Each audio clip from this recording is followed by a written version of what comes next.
வணக்கம் நேயர்களே. போன நம்ம சேனலோட வீடியோவில் நல்லா அற்புதமான வீடியோலாம் பார்த்தோங்க. கோட் படம், நிறைய படங்கள் பார்த்தோம். இன்றைக்கி நம்ம என்ன பார்க்க போகிறோன்னா,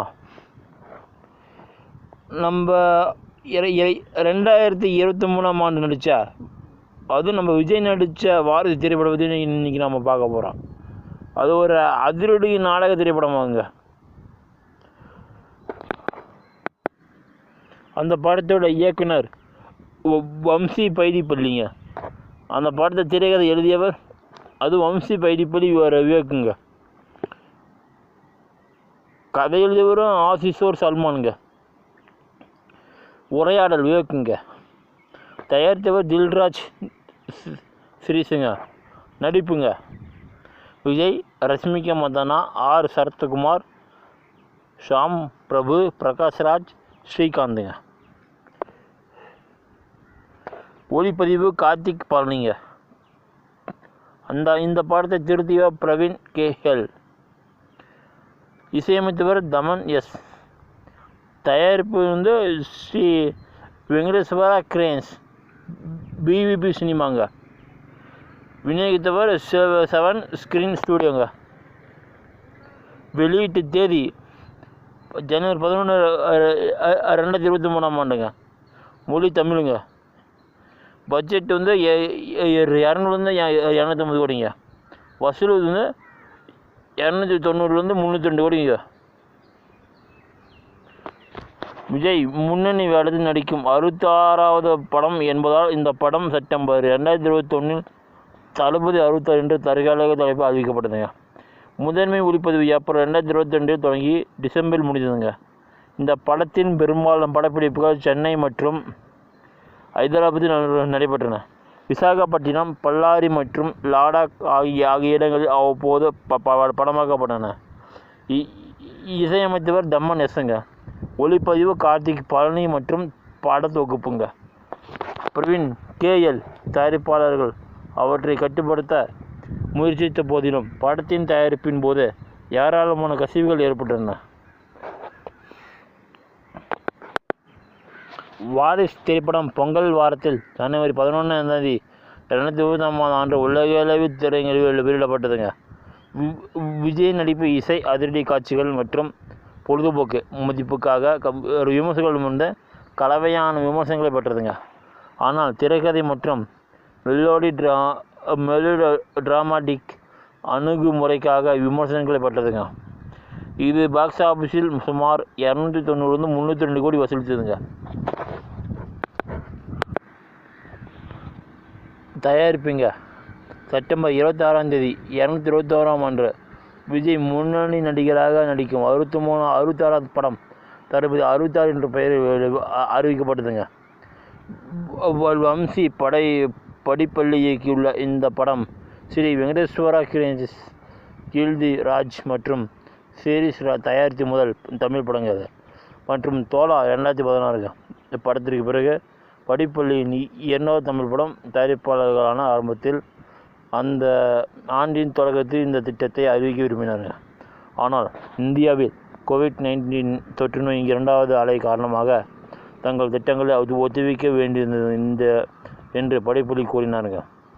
இந்த படத்திற்கு விஜய் 110 கோடி சம்பளம் பெறுவதாக கூறப்பட்டதுங்க. இந்த படம் 2 வெவ்வேறு காலகட்டங்களில் நடக்கும் என்பதால் அவர் 2 தோற்றங்களில் நடிப்பதாக தெரிவிக்கப்பட்டதுங்க. பைடிப்பள்ளி கதை மற்றும் திரைக்கதையை ஹரி மற்றும் ஆசிஷோர் சல்மான் ஆகியோருடன் இணைந்து எழுதினாருங்க. ராஜமுருகன் வசன எழுத்தாளராக ஒப்பந்தம் செய்யப்பட்டாருங்க. ஆனால் அவர் மற்ற பட வேலைகள் காரணமாக இந்த திட்டத்திலிருந்து விலகினாருங்க. முருகனுக்கு பதிலாக விவேக் கூடுதல் திரைக்கதை மற்றும் வசன எழுக்க நியமிக்கப்பட்டாருங்க. ஒளிப்பதிவாளர் கார்த்திக் பழனி, எடிட்டர் பிரவீன் KL மற்றும் தயாரிப்பு வடிவமைப்பாளர்கள் சுனில் பாபு மற்றும் வைஷ்ணவி ரெட்டி ஆகியோர் படத்தின் தொழில்நுட்ப குழுவில் இடம்பெற்றுள்ளனர். 1990களில் வெளியான விஜயின் பெரும்பாலான படங்களைப் போலவே இந்த படத்தையும் குடும்பத்தையும் மையமாக கொண்டதுங்க என்று தில்ராஜ் விவரித்தாருங்க. பல தகவல்கள் படம் தமிழ், தெலுங்கு இருமொழியில் இருக்கும் என்று எதிர்பார்த்தாலும் படம் தமிழ் மட்டுமே எடுக்கப்படும் என்று தயாரிப்பாளர்கள் தெளிவுபடுத்தினர். விஜயின் 48வது பிறந்த நாளுக்கு முன்னதாக ஜனவரி 21, 2022 அன்று வாரிசு என்ற தலைப்பு அறிவிக்கப்பட்டதுங்க. ஆனந்த விகடனுக்கு அளித்த பேட்டியில் வம்சி இந்த படம் அடிப்படை குடும்பம் பொழுதுபோக்கு போன்ற படம் என்று அந்த வகைக்கு மட்டுமே உரியது அல்ல என்றும் கூறினார்கள். ஏனெனில் குறிப்பாக விஜய் போன்ற ஒரு பெரிய நட்சத்திரக்காக எழுதும்போது இலக்கு பார்வையாளர்களை பூர்த்தி செய்யும் பல கூறுகளை செருக்க வேண்டியது அவசியம் என்று அவர் உணர்ந்தார். நட்சத்திரத்தையும் அவரது பிம்பத்தையும் மனதில் கொண்டு அவர் அதையே செய்தார். இதனால் குழந்தைகள் மற்றும் மூத்தவர்கள் உட்பட ஒவ்வொரு பிரிவும் பார்வையாளர்களும் படத்தை ரசிப்பார்கள் என்று அவர் உணர்ந்தார். இந்த படத்திற்கான கதை மகேஷ் பாபுவை மனதில் கொண்டு எழுதப்பட்டது. மேலும் நடிகர் படத்தில் நடிக்க ஒப்பந்தம் செய்ய முடியாத போது தயாரிப்பாளர்கள் அல்லு அர்ஜுன், பிரபாஸ் மற்றும் ராம்சன் ஆகியோரை அணுகி விஜயை இறுதி செய்தனர். அக்டோபர் 2021 பிரகாஷ் ராஜ் படத்தில் ஒரு முக்கிய வேடத்தில் நடிப்பதாக அறிவிக்கப்பட்டது. வில்லு 2009 படத்திற்கு பிறகு ஒரு தசாப்தத்திற்கு மேலாக விஜயுடன் இணைந்து பணியாற்றினார். ஏப்ரல் 5 2022 அன்று ரசிகா மந்தானாவின் பிறந்த நாளில் அவர் முன்னணி நடிகையாக இருப்பார் என்று அறிவிக்கப்பட்டது. சுல்தான் 2021 படத்திற்கு பிறகு இது அவரது 2வது தமிழ் படம். தயாரிப்பாளர் ஆரம்பத்தில் பூஜா ஹைடெக்கை முன்னணி நடிகையாக விரும்பினார். ஆனால் அவர் நட்சத்திரங்களுடன் தொடர்ச்சியான படங்கள் நடித்து வந்ததால் இறுதியில் விலகினார். ஹைடெக் முன்பு விஜயுடன் ட்விஸ்ட் 2002 படத்தில் அவர் நடித்திருந்தார். சரத்குமார் மந்தானாவின் அறிவிப்புக்கு மறுநாள் நடிகர்களுடன் இணைந்தார். ஏப்ரல் 26 2022 அன்று ஷாம் படத்தில் ஒரு பகுதியாக இருப்பதை உறுதிப்படுத்தினார். குஷி 2000 படத்திற்கு பிறகு விஜயுடன் இணைந்து பணியாற்றினார். அடுத்து வரும் யோகி பாபுவும் எடுத்து படத்தில் தனது இருப்பை உறுதிப்படுத்தினார். 5 நாட்களுக்கு பிறகு தயாரிப்பு நிறுவனம் பிரபு மற்றும் ஜெயசூதா ஆகியோர் நடிகர்களின் ஒவ்வொரு பகுதியாக இருப்பதை உறுதிப்படுத்தியது. 2 நாட்களுக்கு பிறகு தெலுங்கு நடிகர் ஸ்ரீகாந்த், சங்கீதா கிருஷ் மற்றும் சமயுக்தா சண்முகநாதன் ஆகியோர் நடிக்கிறார்கள். ஜூன் தொடக்கத்தில் படப்பிடிப்பு தளத்தில் குஷ்பு சுந்தரின் புகைப்படம் கசிந்தது. ஆரம்பத்தில் அவர் நடிகர்களின் ஒரு பகுதியாக இல்லை என்று மறுத்தாலும் அக்டோபர் 26 அன்று அவரது இருப்பை உறுதி செய்யப்பட்டது. விஜயின் கூற்றுப்படி அவரது பாத்திரம் சிறியது. நீள பிரச்சனைகள் காரணமாக குஷ்புவின் காட்சிகள் திரையரங்கம் குறைப்பில் இருந்து விலகப்பட்டன. ஆகஸ்ட் 29 அன்று கணேஷ் வெங்கட்ராமன் படத்தில் தனது இருப்பை உறுதிப்படுத்தினார். செப்டம்பரில் ஸ்ரீமன் படத்தில் ஒரு பகுதியாக இருப்பது உறுதி செய்யப்பட்டது. டிசம்பர் 24 அன்று நடந்த படத்தின் ஆடியோ வெளியீட்டு விழாவில் எஸ்.ஜே. சூர்யா ஒரு சிறிய வேடத்தில் நடிப்பார் என்று விஜய் அறிவித்தார்.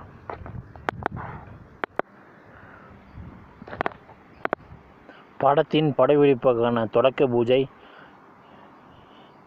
ஏப்ரல் 6 2022 சென்னையில் நடைபெற்றது விழா.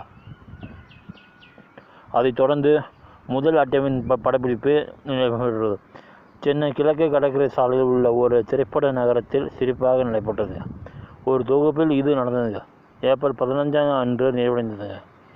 ஆரம்பத்தில் 75% படப்பிடிப்பு ஹைதராபாத்தில் நடத்த திட்டமிடப்பட்டுள்ளது. ஆனால் உள்ளூர் FEFSI உள்ளூர் உறுப்பினருக்கு பயனளிக்கும் வகையில் சென்னையில் இருக்குமாறு விஜய் கோரிக்கையை விடுத்தாருங்க.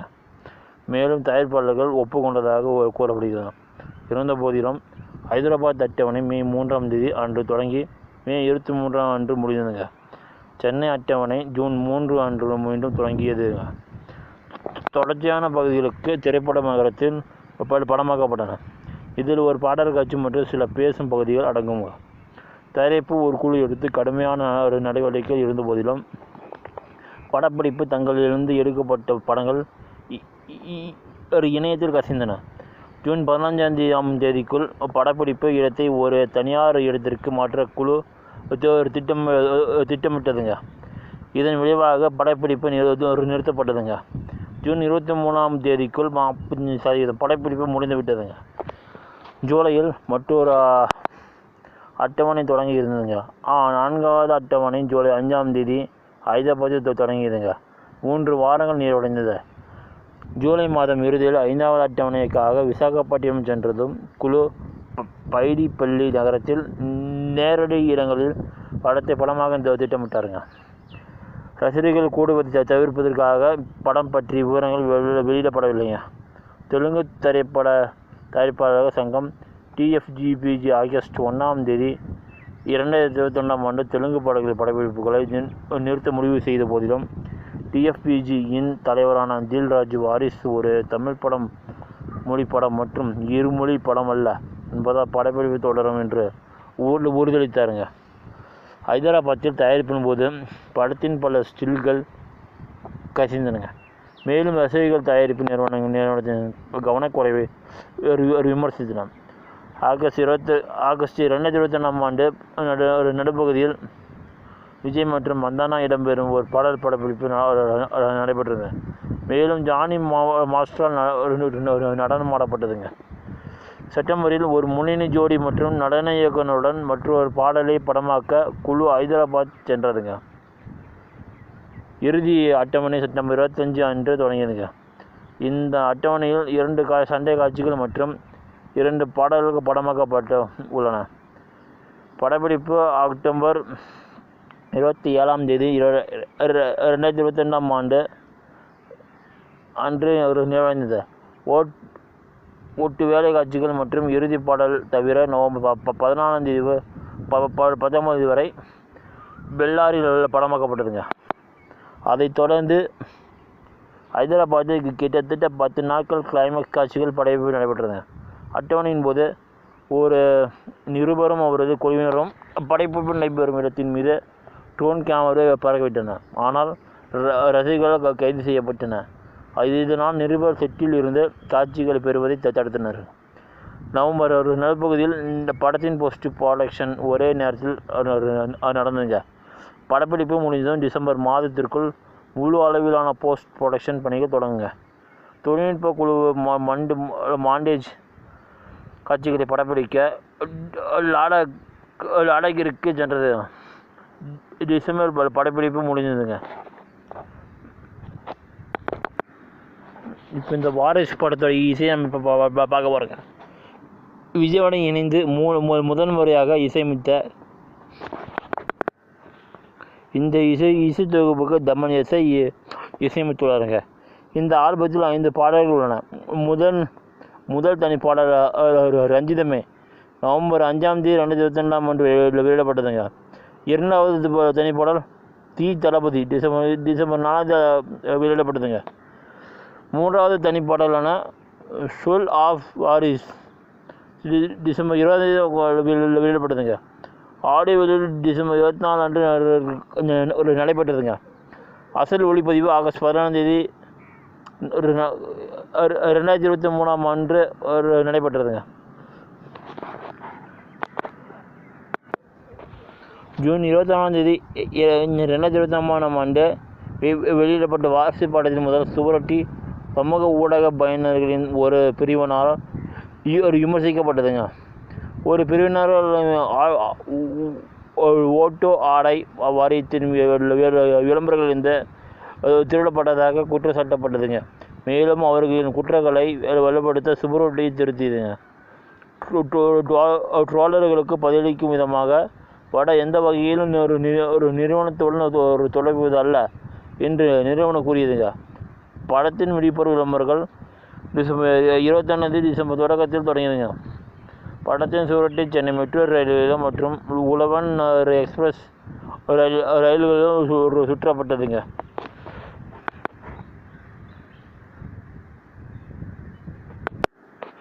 வாரிசு திரைப்படம் பொங்கல் வாரத்தில் துணிவு திரைப்படத்துடன் முதலாக ஜனவரி 14ஆம் தேதி 2023 ஆண்டு அறிவிக்கப்படுங்க. இந்த படம் தெலுங்கு மற்றும் இந்திய டப்பிங் செய்யப்பட்ட பதிப்புகளையும் கொண்டுள்ளதுங்க. தெலுங்கு திரைப்பட தயாரிப்பாளர்கள் சங்கம் சங்கராந்தி பண்டிகை வாரத்தில் ஆந்திரா மற்றும் தெலுங்கானா மாநிலங்களில் வெளியாகும் ஒரு நேரடி தெலுங்கு படங்களை மட்டுமே வெளியிடுவதற்கு முதல் முன்னுரிமை அளிக்குமாறு திரையரங்கு உரிமையாளர்கள் வலியுறுத்தியதால் தெலுங்கு பதிப்பின் வெளியிட ஆரம்பத்தில் மதிப்பை விட முந்தைய தேதிக்கு மாற்றப்படும் அபாயத்தில் இருந்ததுங்க.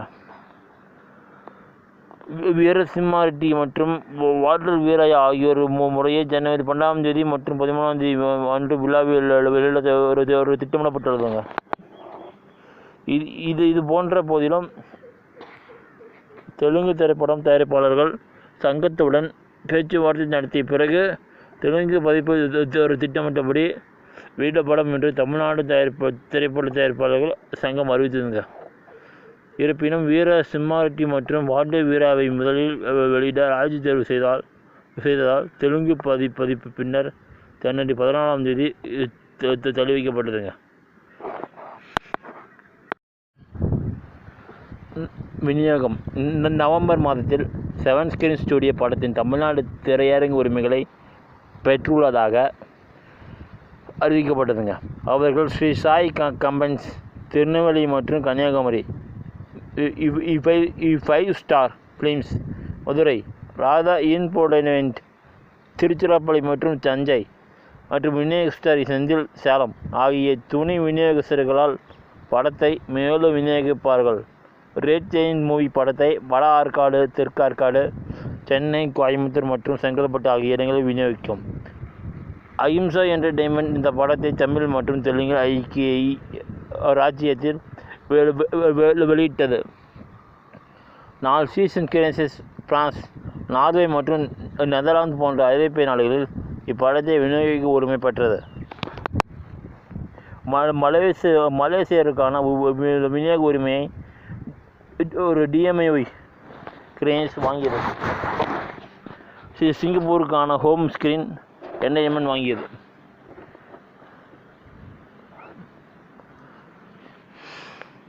படத்தின் நாடகம் அல்லாத ஒரு உரிமைகள் திரைக்கோள் டிஜிட்டல் ஆடியோ மற்றும் டப்பிங் உரிமைகள் உட்பட 150 கோடிக்கு $US மதிப்பின்படி 18 மில்லியன் விற்கப்பட்டது. குறைந்தபட்சம் உத்தரவாதம் அடிப்படையில் 7 ஸ்டுடியோஸ் தமிழ்நாடு திரையரங்கு உரிமைகளை 70 கோடிக்கும் வாங்கியது. படத்தின் இந்தி டப்பிங் உரிமைகள் 34 கோடிக்கு விற்கப்பட்டன. வீட்டு ஊடகம் டிஜிட்டல் ஸ்ட்ரீமிங் உரிமைகளை அமேசான் பிரைம் வீடியோ வாங்கியது. மேலும் செயற்கைக்கோள் உரிமைகள் சன் டிவிக்கு விற்கப்பட்டன. இந்த படம் பிப்ரவரி 22, 2023ஆம் ஆண்டு அன்று அமேசான் பிரைம் வீடியோவில் தமிழ் மற்றும் தெலுங்கு, மலையாளம் மற்றும் கன்னட மொழிகளில் டப்பிங் பதிப்புகளை திரையிடப்பட்டது. இந்த படம் விமர்சகர்களிடமிருந்து கலவையான விமர்சனங்களை பெற்றது. டைம் ஆஃப் இந்தியாவின் சுகாந்த் விஜய் அற்புதமான பார்மில் இருக்கிறார். நம்மை புன்னகைக்கு வைக்கும் சுய குறிப்பு குத்துக்களை உருவாக்கும் மற்றும் உணர்ச்சிகரமான தருணங்களின் தீவிரத்தை காட்டும் ஒன் லைனர்கள் வழங்குகிறார் என்று எழுதினார். ஓய்வு நாராமின் பிரேயம் உதயபான வாரிசுவை சூத்திர சகாபத்திற்கு ஒரு பின்னடைவு, பாரம்பரிய குடும்ப மதிப்புகளின் கலவை, ஒரு உதாரி வாரிசு மற்றும் வணிக பரம்பரைக்காக காத்திருக்க ஒரு செல்லும் என்று விவரித்தார். இந்திய டுடேயின் லாதா சீனிவாசன் படத்திற்கு 5இல் 3 மதிப்பெண்கள் வழங்கினார். மேலும் அப்படம் சில தெலுங்கு படங்களை நினைவூட்டினாலும் விஜய் தனது நகைச்சுவை மற்றும் அதிரடியில் நன்மை ஈடுபடுத்துகிறார் என்று எழுதினார். வாரிசுவின் நிலையான கதைகள் மற்றும் அசாத்தியமான உணர்ச்சி துடிப்புகளுக்கு அப்பால் இந்த வம்சி படிப்பள்ளி இயக்கத்தில் உங்கள் மனதில் நிலைத்திருப்பது இதுதான் என்று இந்துவின் சீனிவாச ராமானுஜன் எழுதினார். தி நியூஸ் மினிட்டின் பிரியங்கா திருமூர்த்தி படத்திற்கு 5 நட்சத்திரங்களில் 3.5 நட்சத்திரங்கள் வழங்கி சுருக்கமாக சொன்னால், வாரிசு ஒரு கனிக்கூடிய ஆனால் ரசிக்கத்தக்க குடும்ப நாடகம். எல்லாவற்றிற்கும் மேலாக குடும்ப கல்யாணம் என்பது ஒரு உலகளவிய உணர்ச்சி என்று எழுதினார். இந்துஸ்தான் டைம்ஸின் ஹரிச்சரன் புடிப்பெடி ஒரு பார்வையாளர்களால் ட்ரெய்லரை பார்த்த பிறகு உங்கள் எதிர்ப்புகளுடன் நீங்கள் உள்ளே நுழைந்திருந்தால் நீங்கள் ஏமாற்றமடைய மாட்டீர்கள் என்று எழுதினார். தி இந்தியன் எக்ஸ்பிரஸின் கிருபாகர் புருஷோத்தமன் இந்த படத்திற்கு 5க்கு 3 மதிப்பெண்கள் கொடுத்து, அனுபவத்தில் புதுமை எதுவும் இல்லை, ஒன்றன் பின் ஒன்றாக வெகுஜன இந்த தருணத்திற்காக அல்லது ஒன்றன் பின் ஒன்றாக நகைச்சுவைக்காக நாங்கள் காத்திருக்கிறோம். அது வாரிசுவை ஒரு படத்தை விட ஒரு தயாரிப்பாக ஆக்குகிறது என்று எழுதினார். நியூஸ் 18. இவர் நவீன்தீன் வியாசன் இந்த படத்திற்கு 5க்கு 3 நட்சத்திரங்களை வழங்கி, திரைக்கதையில் ஒரு குடும்ப பொழுதுபோக்கின் போதுமான கூறுகள் உள்ளன, இது போதுமான திருப்பங்களையும் கொண்டுள்ளது. இந்த நாடகம் முழுவதும் விஜய் ஒரு சரியான பாபர்கான் படத்தில் சிறந்து விளங்குகிறார். இந்த தியேட்டர்கள் மீண்டும் உயிர்ப்பிக்கப்படுவதை காணும் என்று எழுதினார்.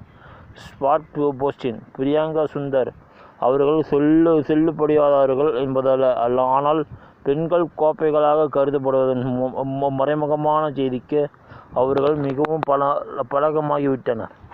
மேலும் சமையலறையில் சேர்ந்திருப்பதும் ஒரு முக்கிய விஷயத்தை காணவில்லை, அதை அவர்கள் வெளிப்படையாக சொல்கிறார்கள் என்று எழுதினார். சினிமா எக்ஸ்பிரஸின் நவீன தர்ஷன் படத்திற்கு 5 நட்சத்திரங்களையும் 3.5 நட்சத்திரங்களும் வழங்கினார். மேலும் அவற்றில் சிறந்தது விஜய் குழும நாடகங்களை சாதனமாக விமர்சனம் செய்து நம்பிக்கையான அறிக்கையை வெளியிடுவது என்று எழுதினார். டெக்கான் ஆல்டன் விவேக் எம்வி படத்திற்கு 5 நட்சத்திரங்களை 22.5 நட்சத்திர மதிப்பீட்டை வழங்கினார். மேலும் நெல்சனின் பெஸ்ட் ஒரு தவறான முடிவு, ஆனால் விஜய் ஒரு இளைஞருடன் இணைந்து பணியாற்றுவதை பார்ப்பதும் குறைந்தபட்சம் ஊக்கமளிப்பதாக இருந்தது. அவர் முதலில் மாசுடன் அதை பாதையை எடுத்தார், அங்கு அவர் ஒரு புதிய தலைமுறை திரைப்பட தயாரிப்பாளரின் உணர்திறன் மற்றும் பாணிக்கு பதிலளித்தார். வாரிசு உடன் நடிகர் அதை பாதுகாப்பாக நடித்துள்ளார் என்று தெரிகிறது என்று எழுதினார். தி விக்கின் லட்சுமி சுப்பிரமணியன் படத்தின் 5ல் 1.5 மதிப்பீட்டை வழங்கினார். இசை போதுமான அளவு துடிப்பானதாகவும் சில உணர்ச்சிகரமான காட்சிகள் இருந்தாலும் படத்தில் புதிதாக எதுவும் வழங்கப்படவில்லை, மேலும் தீவிர விஜய் ரசிகர்களை ஏமாற்றக்கூடும் என்று எழுதினார்.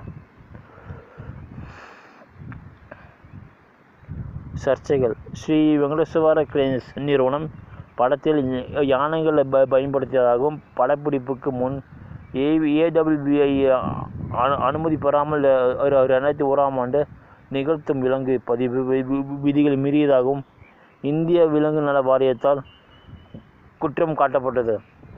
7 நாட்களுக்கு ஸ்ரீ வெங்கடேஸ்வர கிரேன்ஸ் நிறுவனத்திடம் தங்கள் மீறலுக்கான விளக்கத்தை சமர்ப்பிக்க வேண்டும், இல்லையெனில் சட்ட நடவடிக்கை எதிர்கொள்ள வேண்டும் என்று AWBI உத்தரவிட்டது.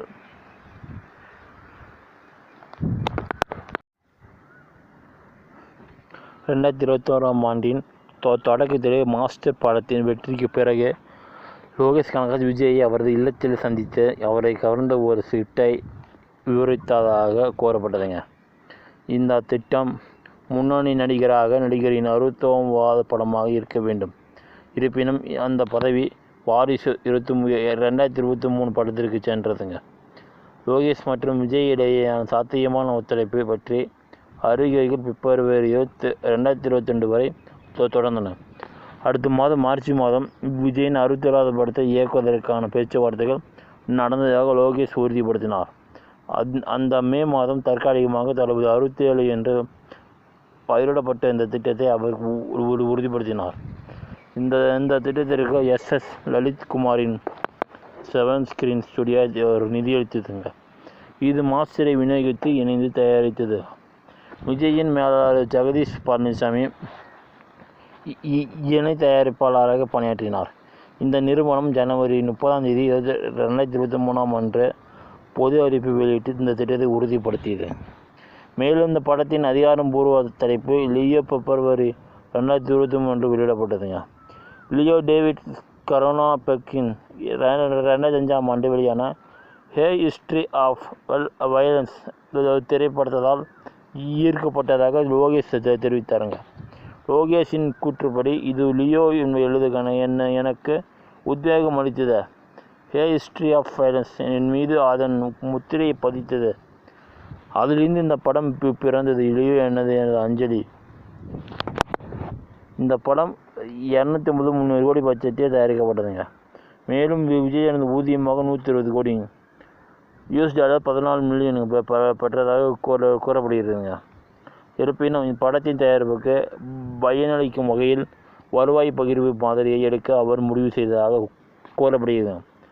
அடிப்படையில் அவர் 50 கோடி $5.9 மில்லியன் முன்பணமாக பெறுவாருங்க.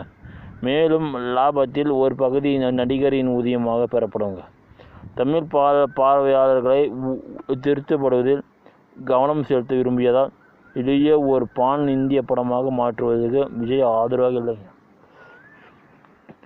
இருப்பினும் லலித் மற்றும் ஜெகதீஷ் அவரை சமாதானப்படுத்திய பிறகு நடிகர் தனது எண்ணத்தை மாற்றிக்கொண்டாங்க.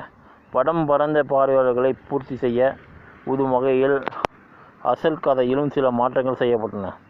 ஆகஸ்ட் 2023 இந்த படம் லோகேஷ் சினிமா யூனிவர்ஸின் ஒரு பகுதியாக இருப்பதாக அறிவிக்கப்பட்டதுங்க. ஏனெனில் தயாரிப்பாளர்கள் LCU-இன் முந்தைய பங்காளான கைதி 2019 மற்றும் விக்ரம் 2022 ஆகியோர் தயாரிப்பாளர்களான ட்ரீம் ஆதியா பிக்சர்ஸ் மற்றும் ராஜ்கமல் ஃபிலிம்ஸ் இன்டர்நேஷனலுடன் RCI பணமில்லா சான்றிதழை கையெழுத்திட்டனர். LCU-வில் படத்தின் நிலை அதன் வெளியிட வரை உறுதிப்படவில்லைங்க. முன் தயாரிப்பு எழுத்து மற்றும் முன் தயாரிப்புக்காக லோகேஷ் கிட்டத்தட்ட 6 மாதங்கள் எடுத்துக்கொண்டாருங்க. லோகேஷ் இயக்குனர் மற்றும் ஜில் ஜங் ஜக் 2016 படத்தின் இயக்குனர் தீரஜ் வைத் ஆகியோருடன் இணைந்து 3வது முறையாக இணைந்து இந்த படத்தின் ஸ்கிரிப்டை எழுதினாருங்க. இருவரும் ஆகஸ்ட் 2020 நடுப்பகுதியில் குழுவில் இணைந்தனர்.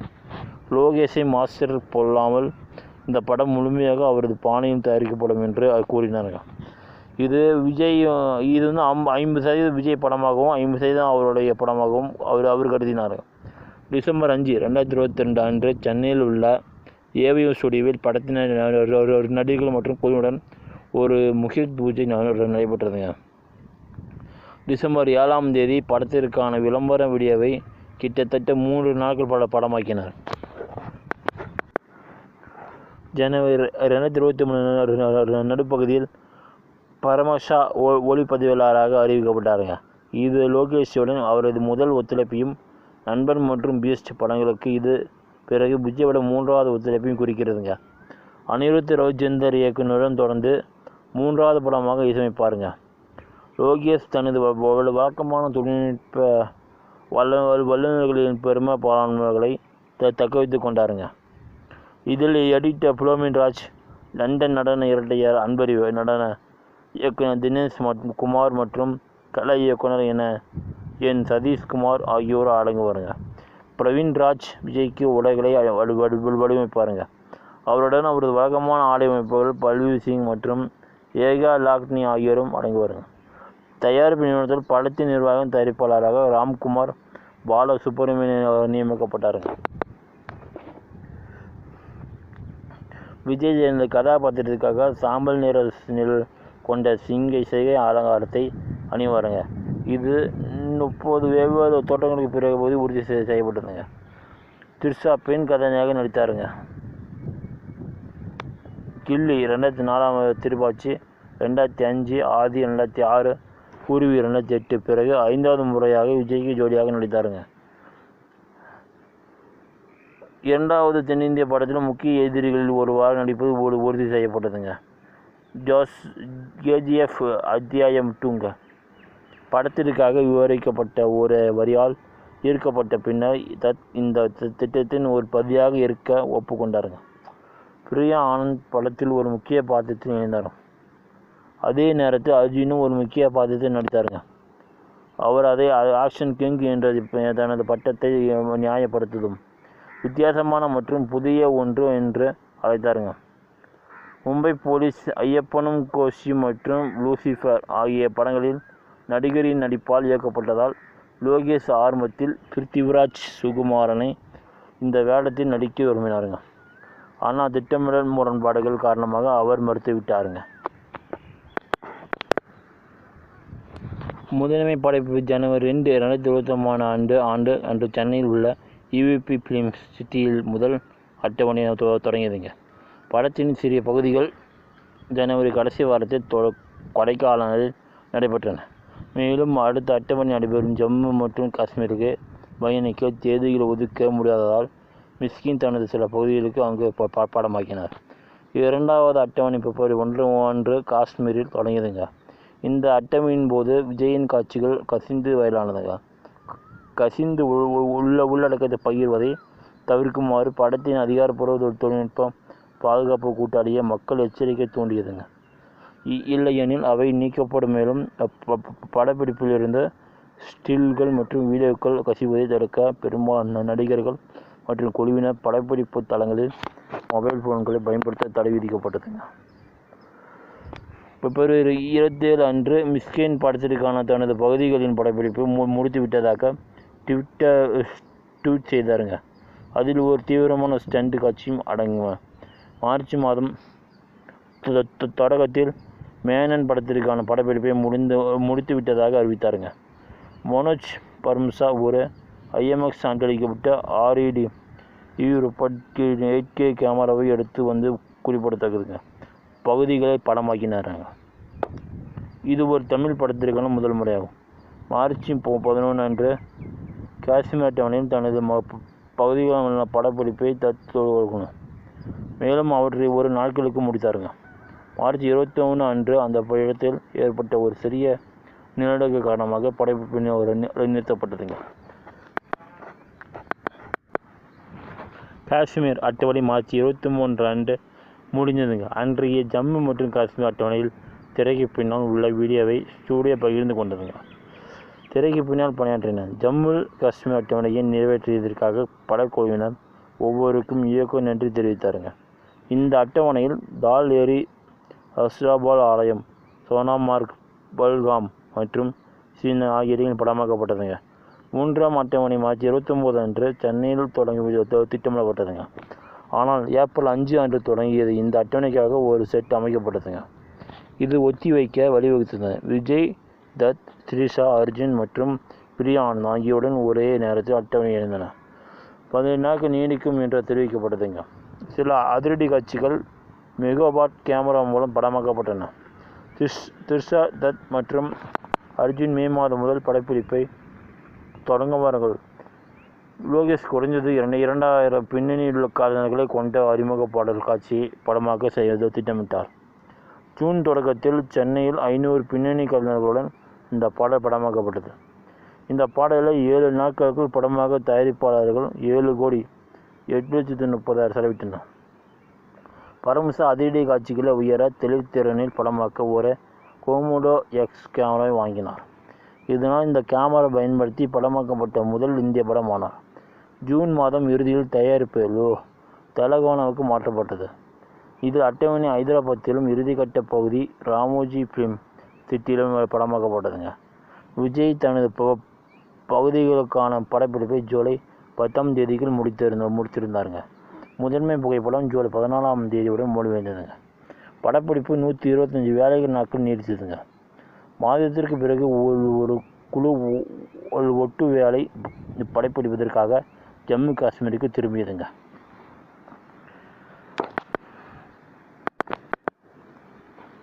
தயாரிப்புக்கு பிந்தைய பணிகள். பிப்ரவரி 2023 லோகேஷ் CGI-இல் சமரசம் செய்ய விரும்பாததால் படம் நீட்டிக்கப்பட்ட பிந்தைய தயாரிப்பு நேரம் எடுக்க என்று டைம் ஆஃப் இந்தியா செய்தி வெளியிட்டதுங்க. மோனஸ் H மற்றும் P. ஸ்ரீனிவாஸ் மகன் ஆகியோர் காட்சி விளைவுகள் மேற்பார்வையாளர்களாக உள்ளனர். மேலும் மூவி பிக்சர்ஸ் கம்பெனி, அல் ஜாரா VFX மற்றும் லைகா VFX ஆகியவை படத்தின் முதன்மை காட்சி விளைவுகள் ஸ்டூடியோக்களுடன் உள்ளன. படத்தின் டிஜிட்டல் இடைநிலை மற்றும் வண்ண தரப்படுத்தும் பணிகள் ஆகஸ்ட் 2023ஆம் ஆண்டு தொடங்கியதுங்க. படத்தின் தமிழ், தெலுங்கு மற்றும் கன்னட பதிப்புகளுக்கு சின்னமைய த்ரிஷாவுக்கும் டப்பிங் செய்தார்கள். படத்தில் இடம்பெற்றுள்ள கழுதைப்புலி காட்சி விளைவுகள் மூலம் உருவாக்கப்பட்டதுங்க. மேலும் கழுதைப்புலி கொண்ட அதிரடி வரிசை 15 கோடி 1.8 மில்லியன் செலவாகுங்க. வணக்கம். இன்றைக்கி நம்ம எதை பற்றி பார்க்க போகிறோம்னா படைத்தலைவன் படம் பற்றி தான் இன்றைக்கி நம்ம பார்க்க போகிறோம். இந்த படத்தோடைய டைரக்டர் அன்புங்க. இதை எழுதியவர் பார்த்திபன் தேசிங்க. இந்த திரைக்கதை எழுதியவர் பார்த்திப தேசிங். தயாரித்தவர் ஜெகநாதன் பரமசிவம். நடிப்பு சண்முக பாண்டியன், கஸ்தூரி ராஜா, யாமினி சுந்தர். ஒளிப்பதிவு எஸ்.ஆர். சதீஷ்குமார். திருத்தியவர் எஸ்.பி. அகமது. இசையமைத்தவர் இளையராஜா. தயாரிப்பு நிறுவனம் விஜே கமெண்ட்ஸ். விநியோகித்தவர் திறந்த திரையரங்கம். வெளியீட்டு தேதி ஜூன் 13 2025 நாடு இந்தியா. மொழி தமிழ்.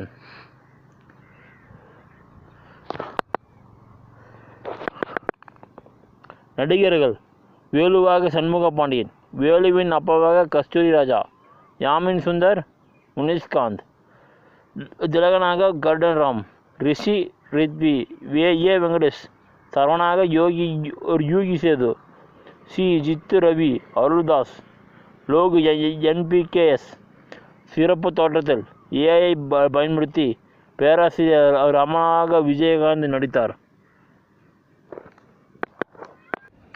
தயாரிப்புங்க ஜூலை 2023 நடுப்பகுதியில் வால்டர் 2020 மற்றும் ரேக்லா 2022. புகழ் இயக்குனர் அன்பு. விஜயகாந்தின் இளைய மகன் சண்முக பாண்டியன் அடுத்த திட்டத்தை தற்காலிகமாக தயாரிப்பு என்று பெயரிடப்பட்டது. ஸ்டார் ஆசூன் என்று பெயரிடப்பட்டது. இயக்குவாரா என்று தெரிவிக்கப்பட்டது. அவர் கடைசியாக மதுரை வீரர் 2012 படத்தில் நடித்தார். நிஜ வாழ்க்கை சம்பவத்தை அடிப்படையாக கொண்ட இந்த திரைப்படத்தில் நட்பே துணை 2019 புகழ் பார்த்திபன் தேசிங்கு வசனம் மற்றும் திரைக்கதை எழுதியுள்ளார். இந்த படத்தை ஜெகநாதன் பரமசிவம் தனது விஜய் கமெண்ட்ஸ் பாதகையின் கீழ் ராஜி காளிதாஸின் தாஸ் பிக்சர்ஸுடன் இணைந்து தயாரிக்கிறார். தொழில்நுட்ப குழுவில் ஒளிப்பதிவாளர் S R. Sathishkumar, editor S P. Ahamed மற்றும் ஸ்டண்ட் நடன இயக்குனர் மகேஷ் மேத்யூ ஆகியோர் உள்ளனர். வார்ப்பு நெஞ்சுக்கு நீதி 2022 மற்றும் டைனஸ் 2023 ஆகிய படங்கள் நடித்ததன் மூலம் அறியப்பட்ட ஏசி திரு லோகச்சந்திரன் பேத்தி யாமின் சுந்தர் கதாநாயகியாக நடித்தார். இப்படம் இயக்குனர் கஸ்தூரி ராஜா ஒரு முக்கிய கதாபாத்திரத்தில் நடித்துள்ளார்.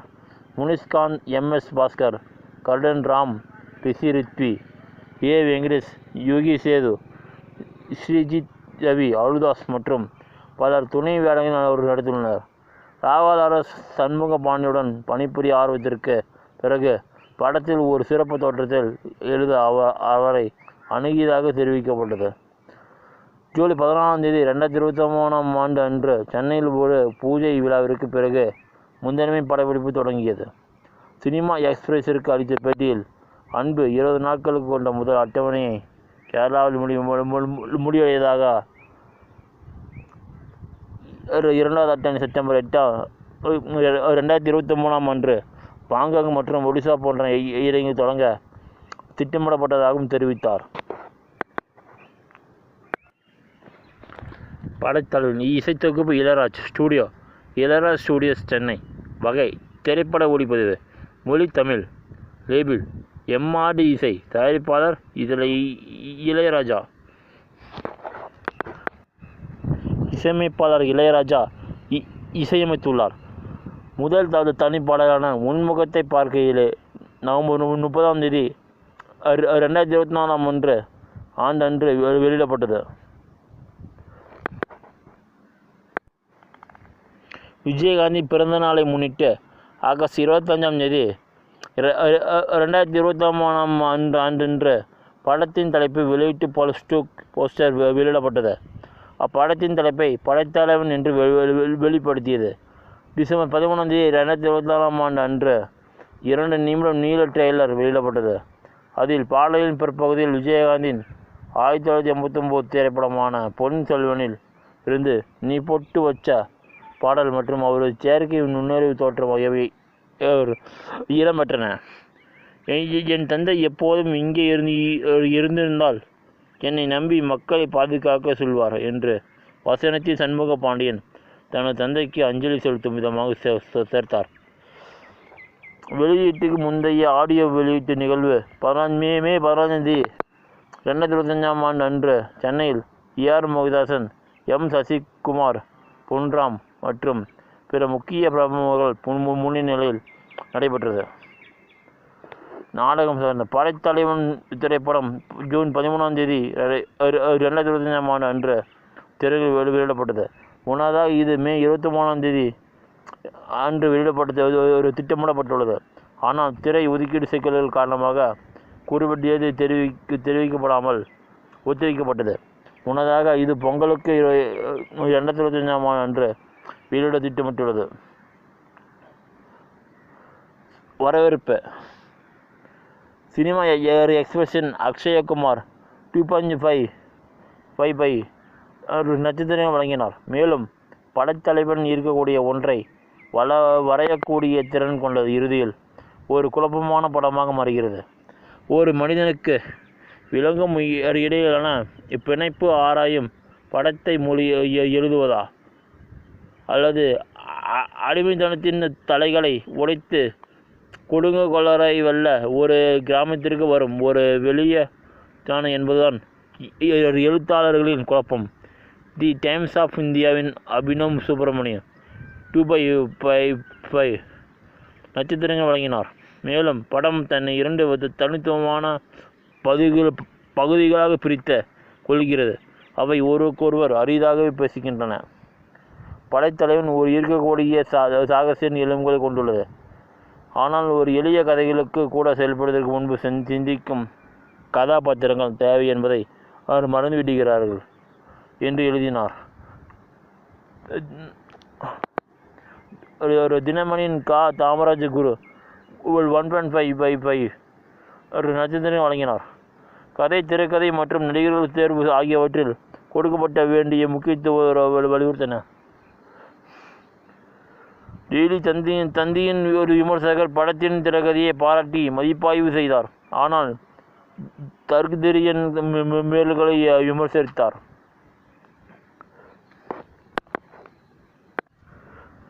இன்றைக்கி நம்ம எதை பற்றி பார்க்க போகிறோன்னா, நம்ம விஜயகாந்த் நடித்த கருப்பு நிலா படத்தை பற்றி நீங்கள் பார்க்க போகிறோம். அந்த படம் 1955ஆம் ஆண்டு வெளியே வந்திருக்குதுங்க. அந்த படத்தை இயக்கியவர் அரவிந்த் ராஜுங்க. திரைக்கதை எழுதியவர் பி. கலைமணிங்க. கதை எழுதியவர் ஏ.எஸ். இப்ராஹிம் ரவுத்தருங்க. தயாரித்தவர் ஏ.எஸ். இப்ராஹிம் ரவுத்தருங்க. நடிப்பு விஜயகாந்த், ரஞ்சிதா, குஷ்புங்க. ஒளிப்பதிவு ராஜாராமங்க. திருத்தியவர் ஜி. ஜெயச்சந்திரனுங்க. இசையமைத்தவர் தேவா.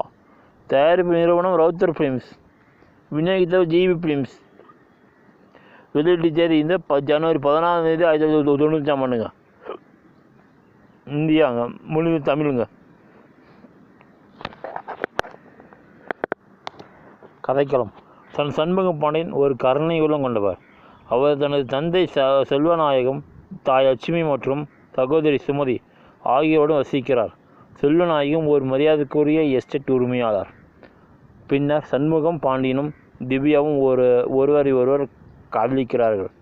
சுமதியின் திருமணத்தில் பயங்கரவாதிகளுக்கு ஆயுதங்களை வழங்கியதற்காக செல்வநாயகம் பொய்யாக கைது செய்யப்படுகிறார். அது உண்மையாகிவிட்டால் அவரது சேமிப்புகள் அனைத்தும் அரசின் கருவூலத்திற்கு நன்கொடையாக வழங்கப்படும். அதன் பிறகு சுமதியின் திருமணம் நிறுத்தப்படுகிறது. லட்சுமி முடங்கி போகிறார். மேலும் சண்முக பாண்டியன் ஏழையாகிவிட்டால் மட்டுமே திவ்யா அவரை திருமணம் செய்து கொள்ள மறுக்கிறார். பின்னர் நந்தினி தனது நிறுவனத்தில் சண்முகம் பாண்டியனை வேலைக்கு அமர்த்துகிறார். ஆனால் நந்தினியின் தந்தை செல்வநாயகத்தை தனது எதிரியாக கருதுகிறார். சண்முக பாண்டியனும் நந்தினியும் ஒருவர் காதலிக்கிறார்கள். செல்வநாயகத்திற்கு எதிரான சதி உண்மையில் ஊழல் அரசியல்வாதி PKR மற்றும் அவரது மகன் வாசுவால் திட்டமிடப்பட்டது. பின்னர் திவ்யா வாசுவை மணக்கிறார். ஆனால் கொடூரமான வாசு திவ்யாவை சித்திரவதை செய்கிறார்.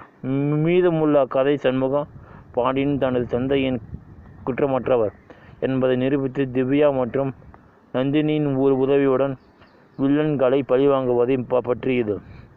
இந்த செயல்பாட்டில் திவ்யா இறந்து விடுகிறார். சண்முக பாண்டியன் இறுதியில் நந்தினியை மணக்கிறார். இந்த படத்தோட ஒரு நடிகர் பெயருங்க சண்முகன் பாண்டியனாக விஜயகாந்துங்க, திவ்யாவாக ரஞ்சிதா, நந்தினியாக குஷ்பு, நந்தினி அப்பாவாக எம்ஏஎன் நம்பியார், சுந்தரமாக ஆர் சுந்தரராஜன், பிகேஆராக எஸ்எஸ் சஞ்சரன், லட்சுமி ஸ்ரீ வித்யா சண்முக பாண்டியன் அம்மா, செல்வநாயகமாக பிசி ராமகிருஷ்ணன், சண்முக பாண்டியன் அப்பாவாக, சண்முக பாண்டியன் சகோதரி சுமதியாக மீனா குமாரி, வாசுவாக காசன்கான், குள்ளமாக குள்ளமணி, மேஜ சுந்தரராஜன், யூஸ் மோகன், சுவாமிநாதன், ரீனா, பிலிம் சிவன், கல்லாபட் நடராஜன், பசி நாராயணன், வெள்ளை சுப்பையா, கருப்பு சுப்பையா, பிரேமி, வைஜெயந்தி, ரவிராஜ், மண்ணாங்கட்டி சுப்பிரமணியம். தயாரிப்பு ஹெலிகாப்டர் சண்டை காட்சி கோவாயில் படமாக்கப்பட்டதுங்க. ஒரு விமர்சன வரவேற்புங்க. திறமையான தொழில்நுட்ப வல்லுநர்களை கொண்டிருந்தாலும் துப்பாக்கி, காரு, மோட்டார், படகு, ஹெலிகாப்டர் துரத்தல் தவிர ஒரு அதிரடி படத்திற்கு ஏற்ற அளவுக்கு அதிகமான உணர்ச்சிகரமான காட்சிகள் போன்ற பல்வேறு காரணங்களை மேற்கொள்ள காட்டி பிரேமானந்த பிரச்சனை, நீதிமன்ற காட்சிகள் மற்றும் நீண்ட வசனங்கள் அவசரமாக சேர்த்ததாக கல்கியின் ஆர்பிஆர் குறிப்பிட்டாருங்க. இருப்பினும் விஜயகாந்த் வயதாகிவிட்ட போதிலும் தனது சண்டை காட்சிகளை சிறப்பாக செய்ய முடிந்தது என்று அவர் கூறினார்.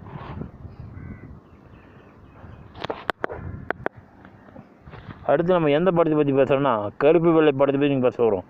1993 அந்த படம் ரிலீஸ் இருக்குதுங்க. அந்த படத்தை இயக்கியவர் மனோபாலாங்க. அந்த படத்தை எழுதியவர் ஆனந்த், திரைக்கதை எழுதியவர் மனோபாலா, கதை எழுதியவர் மனோபாலா, தயாரித்தவர் பி வெங்கட்ராம் ரெட்டி, நடிப்பு ரஹ்மான், சுகன்யா, நாசர் திலகன், ஒளிப்பதிவு யுகே செந்தில்குமார், திருத்தியவர் எம்என் ராஜா, இசையமைத்தவர் தேவா, தயாரிப்பு நிறுவனம் சாந்தமாமா விஜயா கமெண்ட்ஸ். இதனுடைய வெளியீட்டு தேதி அக்டோபர் 7ஆம் தேதி 1993ஆம் ஆண்டுங்க. அதோடைய தமிழ் மொழிங்க. அந்த படத்தில் நடிகர்கள் சூர்யாவாக ரகுமான், ஷர்னாவாக சுகன்யா, கல்யாண சுந்தரமாக நாசர், சத்தியமூர்த்தியாக திலகன், காயத்ரியாக ஸ்ரீ வித்யா, வெண்ணிற ஆடை மூர்த்தி, காளிமுத்துவாக மலேசியா வாசுதேவன், ஷார்லி, மோகன் Raman, Periya Karuppu Thevar, Kullamani, Ennathan Kannaiya, Krishnamoorthy, T Soundar, Ramu Vasu, JK., master Udhayaraj, Radhakumari, Kantharao, baby Monisha, Vellai Subbaiah, பசி நாராயணன். வரவேற்பு கல்கியின் ஆர்பிஆர் இந்த படத்தை மனோபல மீண்டும் பார்முக்கு திரும்பியதாக அழைத்தாருங்க. ஸ்ட்ரெய்டஸ் கே.என். விஜயன் இந்த படம் அரசு நாடகங்களை விரும்புவரை திருப்திப்படுத்ததாக வேண்டும் என்று அவருங்க. அடுத்து நம்ம எந்த படத்தை பார்த்து போகிறோம்னா, வண்டி சோலை, சின்ராஸ், நம்ம சத்யராஜ் நடித்த படத்தை பற்றி நீங்கள் பேச போகிறோம். அந்த படம் 1997ஆம் ஆண்டு வெளிவந்திருக்குதுங்க. இந்த படத்தை இயக்கியவர் மனோஜ்குமார், எழுதியவர் மனோஜ்குமார் சிவராம் காந்தி, தயாரித்தவர் திருப்பூர் மணி, நடிப்பு சத்யராஜ், சுகன்யா, சிரவஞ்சனி, ஒளிப்பதிவு லட்சுமி பாலன், திருத்தியவர் எம்என் ராஜா, இசையமைத்தவர் ஏ.ஆர். ரகுமான், தயாரிப்பு நிறுவனம் விவேகானந்தர் படங்கள், வெளியீட்டு தேதி ஏப்ரல் 15ஆம் தேதி 1994ஆம் ஆண்டு, தமிழ் மொழி தமிழ். கதைகளம் சின்ராசு தனது தந்தை ரத்தினசாமி மற்றும் சகோதரி கல்யாணியுடன் வசிக்கிறார்.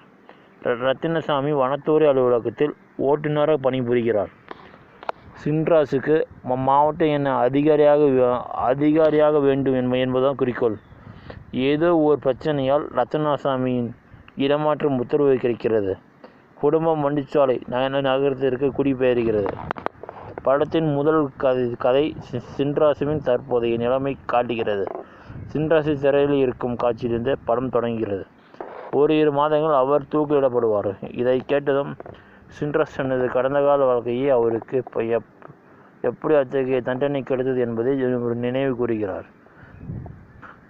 அந்த படத்துடைய நடிகர்கள்னா சின்ராஸாக சத்யராஜ், பார்வதியாக சுகன்யா, கல்யாணியாக சிரவஞ்சனி, சங்கராக ஹரிராஜ், சந்தான பாண்டியாக ஆனந்தராஜ், கிட்டுவாக கவுண்டமணி, ரத்னசாமியாக டெல்லி கணேஷ், எஸ்.எஸ். சந்திரன், தளபதி தினேஷ், விசித்ரா பவானி, ஜெயிலராக விஜய் கிருஷ்ணராஜ், லட்சுமியாக குழந்தை ஸ்ரீதேவி, சிட்டி யுவஸ்ரீ பிரேமி.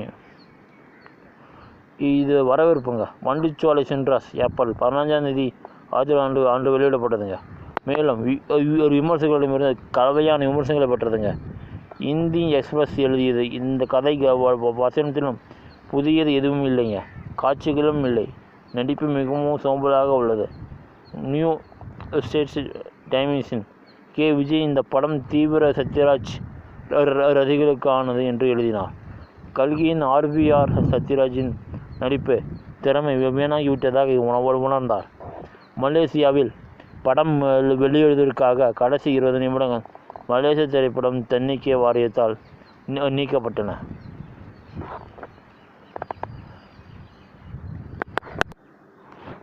அது நம்ம எந்த படத்தை பார்க்க போனால் ஜெயிக்குதுங்க. நம்ம அர்ஜுன் நடிச்ச படங்க. 1991 அந்த படம் வெளிவந்துருக்குதுங்க. அந்த படத்தோட இயக்குனர் அர்ஜுனுங்க, எழுதியவர் அர்ஜுனுங்க, தயாரித்தவர் எஸ். ஜெயின், ராஜ் ஜெயின். நடிப்பு அர்ஜுன், ரஞ்சிதா. ஒளிப்பதிவு KS செல்வராஜ். திருத்தியவர் பி. சாய் சுரேஷ். இசையமைத்தவர் வித்யாசாகர். தயாரிப்பு நிறுவனம் மிஸ்ட்ரி என்டர்பிரைஸ். வெளியீட்டு தேதி மே 20 வெளிவந்திருக்கு. இந்த படம் 1991 மொழி தமிழுங்க. இதோட பட்ஜெட் 3 கோடிங்க. கதைகளங்க. ஏசிபி பரத் ஒரு உயர்ந்த தேசியபக்தி பிம்பம் கொண்ட காவல்துறை அதிகாரிங்க. அவர் சகோதரர் ஸ்ரீராம் தமிழ்நாட்டின் தற்போதைய முதலமைச்சரின் மரணத்திற்கு காரணமான ஒரு பயங்கரவாத குழுவுடன் மோதலில் ஈடுபட்டாருங்க. அவர் தனது சக ஊழியரான இன்ஸ்பெக்டர் பிரியா மீது காதல் கொண்டவருங்க. பிரியாவின் தந்தையும் அர்ஜுன் ஆதரிக்கும் ஒரு தேசியவாத அரசியல் தலைவருங்க. பயங்கரவாத குழுவை அழிக்க அரசாங்கம் முடிவு செய்கிறதுங்க. அர்ஜுன், பிரியா மற்றும் சில தண்டனை பெற்ற கைதிகள் பயங்கரவாத குழுவை பிடிக்க தொலைதூர தீவுக்கு செல்கின்றனர். அப்படி நடிகர்கள் அர்ஜுன் ஏசிபி பரத் IPS ஆக, இன்ஸ்பெக்டர் பிரியாவாக ரஞ்சிதா, கவுண்டமணி தலைமை காவலர் கோட்டைச்சாமி, பரத்தின் தாயாக மனோரமா, கோட்டைச்சாமியின் கனவு மற்றும் DGயாக இரட்டை வேடத்தில் செந்தில், ரவிச்சந்திரனாக மேஜர் சுந்தரராஜன், முதலமைச்சராக கல்யாணகுமார், பரத்தின் சகோதரன் ஸ்ரீராமாக தேவன், ஸ்ரீனிவாசனாக ராஜேஷ், மரியா தேவியாக பன்ரி பாய், சேகராக சந்திரசேகர், சுச்சிலாவாக வைஷ்ணவி, பிரியாவின் தந்தையாக சாருகாசன், சொக்கலிங்க பாகாதவர், இடிச்சப்புள்ளி செல்வராஜ் போலீஸ் கான்ஸ்டபிளாக, பயங்கரவாத தலைவராக விமலராஜ், இன்ஸ்பெக்டராக பயில்வன் ரங்கநாதன், கோதமாக கோதம், கமலா காமேஷ், குழந்தை விசித்ரா. கேமிய தோற்றங்கள் கவிதா ஸ்ரீ, ராஜி சுந்தரம். இசையமைப்பாளர் வித்யாசாகர் இசையமைத்துள்ளாருங்க. பாடல் வரிகளை வைரமுத்து எழுதியுள்ளாருங்க. தாயின் மணிக்கொடி பாடல் மிகவும் பிரபலமாக உள்ளதுங்க மற்றும் சுதந்திர தினத்தின் போது அடிக்கடி இசைக்கப்படுகிறதுங்க. அது 1990 அர்ஜுன் இயக்கி நடித்த திரைப்படத்தில் தலைப்பை உருவாக்கியதுங்க. வரவேற்புங்க. New Straits Times K. Vijayan எழுதினாருங்க. ஒரு வலுவான குடும்ப கருப்பொருள் அனைத்தும் அதிரடி காட்சிகளையும் ஆதரிக்க உதவுகிறதுங்க மற்றும் மற்றொரு ராம்போ பாணி திரைப்படத்திலிருந்து வேறுபடுகிறதுங்க. கல்கியின் RPR அர்ஜுன் சேஷனை போல் ஒரு மனித நிகழ்ச்சியை நிகழ்த்தியுள்ளாருங்க. ஆனால் அர்ஜுன் இசை போன்ற அம்சங்களில் குழப்பமடைந்து விட்டதாக உணர்ந்தாருங்க. அதை சித்திரவதை என்று அழைத்தாருங்க. நீண்ட வசனங்களை வைத்திருந்தார் மற்றும் அந்நடிகரை வில்லனாக மோசமாக தேர்ந்தெடுத்தாருங்க. தயாரிப்பாளர்கள் ஒரு கருத்தை சொன்னதை நாம் பாராட்ட வேண்டும், ஆனால் அதை எப்படி வெளிப்படுத்துவது என்று தெரியவில்லை என்ற உண்மையை பார்த்து பெருமூச்சு விட்டார் என்று அவர் முடித்தாருங்க. அடுத்து நம்ம எந்த படத்தை பார்க்குறோம்? நேதாஜி ஒரு படத்தை பற்றி பார்க்க போகிறோம். அந்த படத்தை நடித்தவர் சரத்குமாருங்க. அந்த படம் 1996 வெளிவந்திருக்குதுங்க. அந்த படத்தை இயக்கியவர் மூர்த்தி கிருஷ்ணா, எழுதியவர் மூர்த்தி கிருஷ்ணா, தயாரித்தவர் G. ரமேஷ், G. சுரேஷ். நடிப்பு சரத்குமார், லீசா ரே. ஒளிப்பதிவு S. முத்து கணேஷ், திருத்திவர் B. உதய சங்கரன், இசையமைத்தவர் வித்யாசாகர், தயாரிப்பு நிறுவனம் GK ஃபிலிம்ஸ் இன்டர்நேஷனல். இதோடைய 10ஆம் தேதி வெளிவந்த நவம்பர் 10ஆம் தேதி 1996ஆம் ஆண்டு. மொழி தமிழுங்க. கதைகளங்க. நேர்மையான உள்துறை அமைச்சரான கருணாமூர்த்தி தனது மகள் பிரியாவை காப்பாற்ற தற்போதைய ஆளுநரை கொல்ல பயங்கரவாதிகளுக்கு உதவ வேண்டிய கட்டாயத்தில் உள்ளாருங்க. நேர்மையான பத்திரிகையாளரான நேதாஜி இந்தியா என்ற செய்தித்தாளை நடத்தி பிரியாவை காதலிக்கிறாருங்க. பாபா தனது வலது கையை தர்மாவுடன் ஆயுதங்களை கடத்தும் ஒரு பயங்கரவாதி நேதாஜி விஞ்ஞானி சிவகங்கையை பயங்கரவாதிகளிடமிருந்து காப்பாற்றுகிறாருங்க. ஒரு போலீஸ் அதிகாரியான சரண் நேதாஜியை வாழ்த்தி பாபாவை கைது செய்கிறாங்க. தர்மா நேதாஜியின் சகோதரி மற்றும் மருமகள் அம்முவை காயப்படுத்துகிறாருங்க. பின்னர் பிந்தையவர்களை கடத்துகிறார். தர்மா நேதாஜியை அம்முவை கொல்லுமாறு மிரட்டுகிறார். நேதாஜி சிவகங்கையை கடத்த வேண்டிய கட்டாயத்தில் உள்ளாருங்க. நேதாஜி சிவகங்கையை கடத்தி அம்முவை காப்பாற்றுகிறார். பின்னர் சரண் அவரை கைது செய்கிறார். மீதி கதை நேதாஜி தன்னை எப்படி நிரவாது என்று நிரூபித்து பயங்கரவாதிகளை தண்டிக்க முடியும் என்பதாங்க. இந்த படத்தில் நடிகர்கள் நேதாஜியாக சரத்குமாருங்க, பிரியாவாக லீசா ரே, மணியாக மணிவண்ணன், பாபாவாக பாபு ஆண்டனி, ஏசிபி சரண் ஆக சரண்ராஜ், கருணன் மூர்த்தியாக கிட்டி, செந்தில் ஜோதி மீனா, தர்மாவாக விமல்ராஜ், சிவகங்கையாக மணிமாலா, நேதாஜி சகோதரியாக சுதா, அம்முவாக பேபி நிகிதா, சிஐடி சகுந்தலா. தயாரிப்புங்க. இந்த படம் மூர்த்தி கிருஷ்ணாவின் இயக்குநராக அறிமுகமானதை குறித்து அவர் தனது அடுத்தடுத்த படங்களுக்கு கிச்சா என்ற திரை பெயரை பயன்படுத்தினாருங்க. முதலில் ஆந்திரா மாலி முன்னணி நடிகையாக தேர்ந்தெடுக்கப்பட்டாருங்க. இருப்பினும் அவருக்கு இந்தி படங்களில் நடிக்க வாய்ப்பு கிடைத்ததும் மேலும் படம் குறித்து எந்த தகவலும் தெரிவிக்கப்படாமல் போயிட்டுதுங்க. இதனால் அவருக்கு பதிலாக லீசா ரே நியமிக்கப்பட்டாருங்க. வரவேற்புங்க. கல்கியின் ஆர்பிஆர் கதைகளம் அதிகமாக இருப்பதாகவும் திரைக்கதை கண்டம் விட்டு கண்டம் கடந்து செல்கிறதுங்க என்று உணர்ந்தானுங்க. New Straits Times K Vijayan எழுதினாருங்க. மூர்த்தியின் இயக்குநராக அறிமுகமானதும் கதைகளத்தில் செய்யப்பட்ட வெளிப்படையான தவறுகளால் மிகவும் சிதைக்கப்பட்டுள்ளதுங்க. அதனால் அது நம்ப முடியாதாகி பார்வையாளர்களை மிகவும் விருத்தி அடைய செய்கிறதுங்க. அடுத்து நம்ம எந்த படத்தை பார்க்க போகிறோம்னா வேலுச்சாமிங்க. நம்ம சரத்குமார் நடித்த படத்தை பார்க்க போகிறோம். இந்த படம் 1995ஆம் ஆண்டு வெளிவந்திருக்குதுங்க. இந்த படத்துடைய இயக்குனர் அருளுங்க, எழுதியவரும் அருள் தாங்க. தயாரித்தவர் K Muralitharan, P Swaminathan, G வேணுகோபாலுங்க. நடிப்பு ஆர் சரத்குமார், வினிதா, ஸ்ருதிங்க. ஒளிப்பதிவு கே முத்துக்குமார், திருத்தியவர் கே பழனிவேல், இசையமைத்தவர் தேவா. தயாரிப்பு நிறுவனம் லட்சுமி மூவி மேக்சஸ். வெளியீட்டு தேதி ஜனவரி 15 1995ஆம் ஆண்டுங்க. மொழி தமிழுங்க. இந்த படத்துடைய கதைகளம் வேலுச்சாமியின் தாயார் இறந்து விட்டதாலும் அவரது மாமா மருது அவர் குழந்தையாக இருந்தபோது அவரை விற்க முயன்றதாலும் பெரிய ஐயாவின் மனைவி கர்ப்பமாக இருந்தபோது இறந்து விட்டதாலும் பெரிய ஐயா என்ற பணக்காரர் அவரை வளர்த்தாருங்க. அதிசயத்தால் அந்த குழந்தை இன்னும் உயிருடன் இருந்ததுங்க. அந்த பெண் குழந்தைக்கு சின்னம்மா என்று பெயரிடப்பட்டதுங்க. வேலுச்சாமி அவளை பராமரித்தாருங்க. பல வருடங்களுக்கு பிறகு வேலுச்சாமி ஒரு பொன் மனமுள்ள மனிதராக மாறி கிராம மக்களுக்கு உதவுகிறாருங்க. அநீதியை அவரால் பொறுத்து கொள்ள முடியாதுங்க. அவரது மாமா மருது அவரது மகள் ராசத்தியும் அவரது கிராமத்திற்கே வருகிறாள். ராசத்தி வேலுச்சாமியை காதலிக்கிறாள். அவரை திருமணம் செய்து கொள்ள கட்டாயப்படுத்துகிறாள். இதற்கிடையில் வேலுச்சாமி ஒரு பணக்கார நில உரிமையாளர் மற்றும் அவரது மகன் ராஜாவுடன் மோதுகிறாருங்க.